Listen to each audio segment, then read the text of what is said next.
Când vezi ades că-mi obosește pasul și stovite ploapele-mi se închid, Iisuse, chipul Tău atunci mi lasă, cu farmecul întreg, cu a lui senin. Că-așa porni voi iarăși înainte, privindu-te puteri, umpleam-mă bor.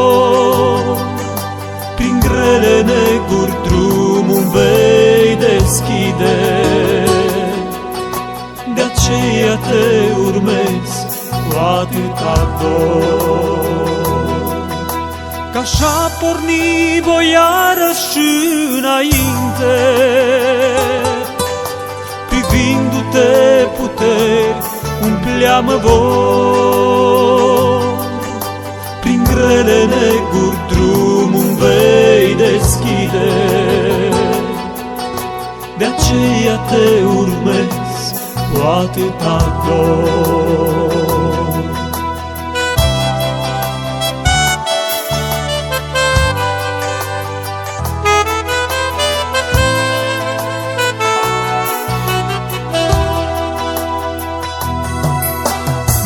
Să fug, o, nu din greul luptei,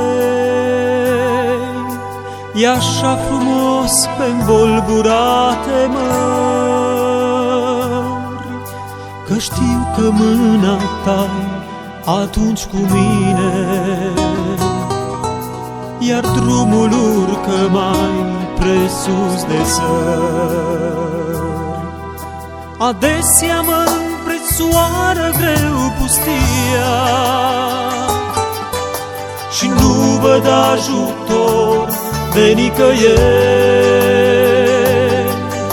Iisuse, atunci când nu mai am pe nimeni, atunci e locul Tău să te cobor. Adesea mă împrețoară greu pustia și nu văd ajutor de nicăieri. Iisuse, atunci când nu mai am pe nimeni, atunci e locul Tău să te cobor.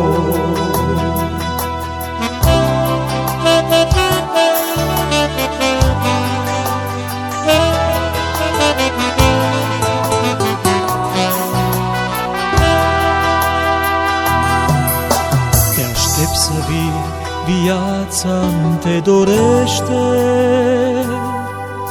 treci peste munții care ne despart,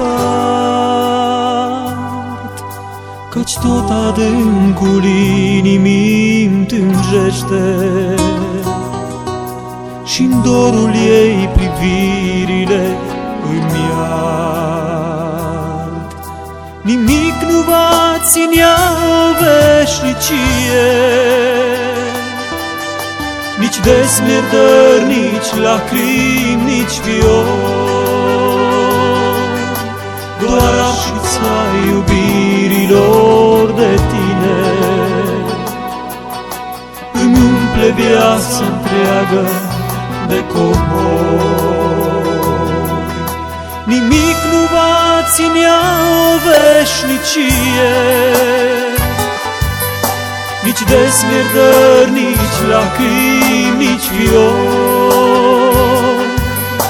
Doar arșița iubirilor de Tine